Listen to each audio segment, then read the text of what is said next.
Estamos de regreso. A continuación le voy a presentar una entrevista que le hice a nuestro colaborador, nuestro experto en materia internacional, Mauricio Mechulam. Vamos a hablar con él sobre las amenazas de Donald Trump para terminar con el Tratado de Libre Comercio de América del Norte y lo que puede ocurrir en la aprobación del nuevo tratado, el llamado TEMEC. ¿Cómo ves, Mauricio? A ver, cuéntanos esto que es muy importante para nuestro país. Importantísimo para México. Sí. Creo que aquí a veces el error que cometemos es centrar nuestros análisis o bien en la parte interna de lo que está pasando en México, o bien en la parte, entender que lo que ocurre con Trump es que tiene distintas cosas sobre la mesa ocurriendo al mismo tiempo y que entonces el TEMEC o el que él llama el USMCA, este nuevo tratado, nueva versión del Acuerdo de Libre Comercio entre que es el que se firmó ahora en Argentina el 30 de noviembre, ¿no? Es correcto. Este es una ficha más dentro de una serie de elementos que están sobre su mesa.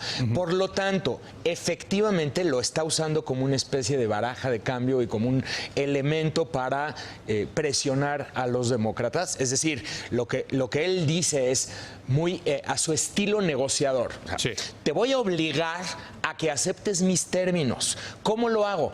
Primero que nada, te creo condiciones, te coloco contra la pared, te pongo un plazo, en este caso sería de 6 meses, y tú tienes 6 meses porque si en 6 meses el Congreso no aprueba la nueva versión, este TEMEC, si no es aprobado en 6 meses, entonces ya no habría ni NAFTA ni TEMEC funcionando y por lo tanto ya no hay instrumento comercial que regule el comercio libre entre Canadá, Estados Unidos y México. Entonces esto obviamente impone una presión en el Congreso. ¿Pero por qué lo está haciendo? Primero, por supuesto, existe una serie de factores dentro del propio tratado, específicamente dentro del tratado, que los demócratas, que ahora toman la mayoría, ¿no? en enero, que serán mayoría en la Cámara de Representantes, ya manifestaron que están en contra del TEMEC tal y como fue negociado.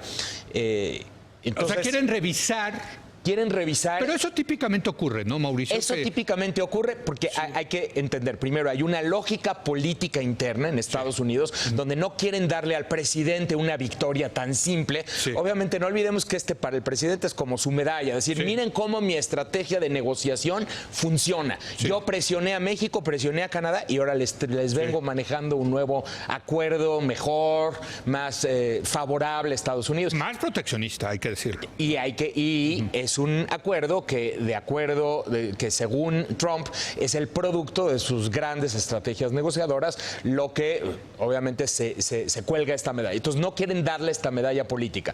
Adicionalmente se vuelven a traer sobre la mesa estos temas que no sé si recuerdas los debates de los años 90, ¿no? Muy de los demócratas, que no hay suficiente garantía de las condiciones laborales de los trabajadores mexicanos y por lo tanto muchas compañías pueden aprovechar las menores condiciones bajo las que trabajan. Acaba ocurriendo en México, claro. Hay que decirlo, ¿no? Y entonces exigen mayores garantías para imponer mejores condiciones laborales y claro, nuevamente el tema de medio ambiente, porque muchas compañías lo que hacen es que aprovechan este tipo de tratados para esquivar regulaciones ambientales. Entonces esos son temas que supuestamente los demócratas quieren cambiar, ahora lo tendrían que hacer bajo presión. Pero déjame añadirte un par de elementos, porque si no, no estamos mirando el tema completo.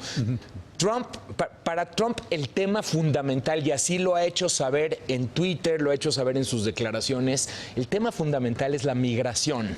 Es por lo menos mostrar que su gobierno sí está siendo eficaz en cuanto a las promesas de campaña que hizo. Una de esas promesas es muy importante para su base, porque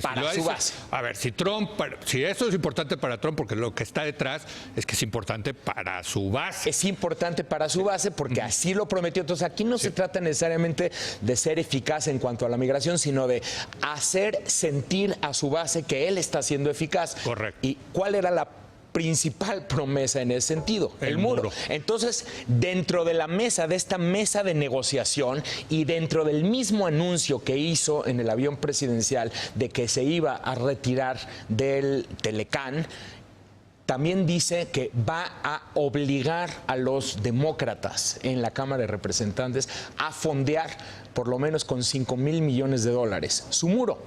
Es decir, dentro de todo este esquema de presionar al Congreso, hay que incluir también la Carta del Muro. Pero ahí sí no se lo van a dar.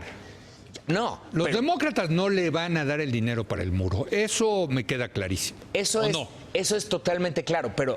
Digo, es tanto como decir cuando decía que México lo iba a pagar. No, qué bueno que ya no lo dice, por cierto, ¿no? Exacto, esa parte la ha eliminado. Sí. Pero aquí el chiste es mostrarse como que él está luchando hasta las últimas consecuencias para entonces poder culpar a los demócratas de que no le están fondeando el muro. Correcto. Y entonces forma parte de esta estrategia. Y número 3, otro tema, el acuerdo de tregua que se logra en Buenos Aires con China para suavizar la escalada comercial que traían los dos países, ¿no? Estados Unidos iba inmediatamente entrando el año entrante, iba a incrementar todavía otros $200,000 millones en aranceles a China, y esto por lo pronto queda suspendido. Entonces, pero regresa a Estados Unidos y empieza a tuitear, a amenazar a los chinos. Claro, porque él o sea, aquí, así es. Ese es Trump.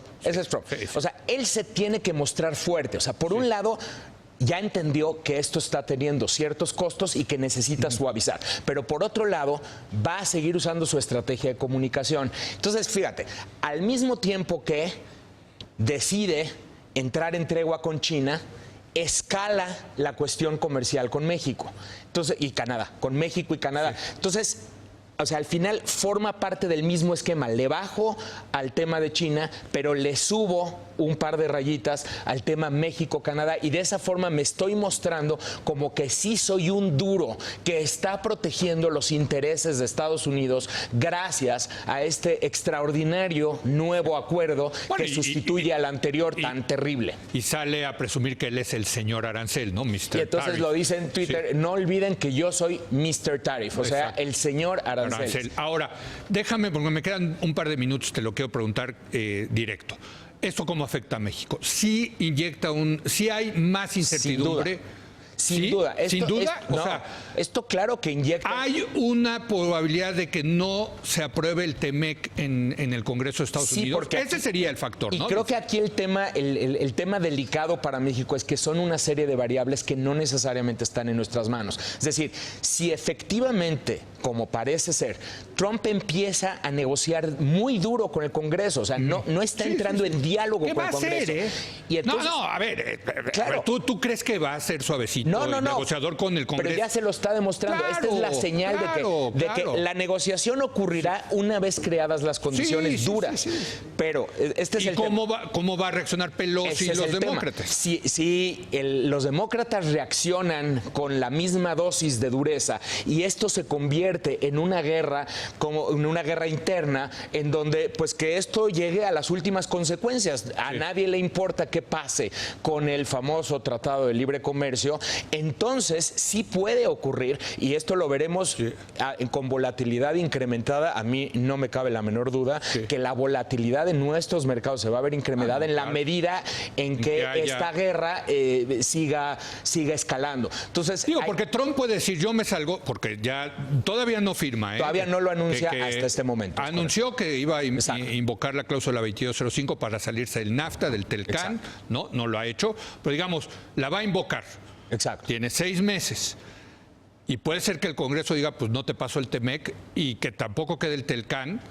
Y él salga en la campaña del 2020 diciendo, ya ven, yo renegocié. Los malditos demócratas no me lo pasaron, pero ya no hay libre comercio con Estados Unidos, con México y Canadá. Y ante ese escenario... A esa base le va a encantar eso. ¿Qué dijo ante ese escenario? Lo que le preguntaron, oye, pero ¿y si se cancelan los dos? Dice, no, a mí no me importa en lo absoluto regresar a un escenario pre-NAFTA, porque Estados Unidos está perfectamente bien con el escenario pre-NAFTA. Entonces, esta es la afectación posible. O sea, aquí lo que se tiene que preguntar, me parece a mí, el nuevo gobierno es de qué forma puede incidir en en este tipo de debate desde acá? O sea, el nuevo gobierno de López Obrador. El nuevo gobierno de López Obrador, ¿en qué medida tendríamos la capacidad de encontrar alianzas para tratar de generar puentes de diálogo, incluso a nivel interno? Bueno, te doy una mala noticia. Me dice algunas personas que conocen de este tema que el equipo negociador mexicano, que es el mejor del mundo, muchos de ellos ya abandonaron el gobierno, a unos los corrieron desgraciadamente, a otros se fueron por el tema de los salarios. ¿Quién sabe cómo va a entrar México, el nuevo gobierno, sin esa burocracia, esos técnicos que son los que negocian esas cosas, ¿no? Es complicado, porque aquí lo que hay que hacerse es de aliados dentro de la propia administración en Estados Unidos, como por ejemplo Larry Kudlow, o como por ejemplo el secretario del Tesoro, que entienden la problemática. Y Kushner, ¿no? Que hasta le dimos el Águila Azteca. Así es. Pero bueno, hasta aquí la edición de hoy. Gracias por habernos acompañado. Mañana es viernes, nuestra edición de fin de semana. Julio Patán y yo vamos a tener algunas recomendaciones literarias para este fin de año y vamos a platicar también con el torero, el matador Joselito Adame, quien se está preparando para la próxima corrida guadalupana. No se lo pierda. Buenas noches y aquí nos vemos.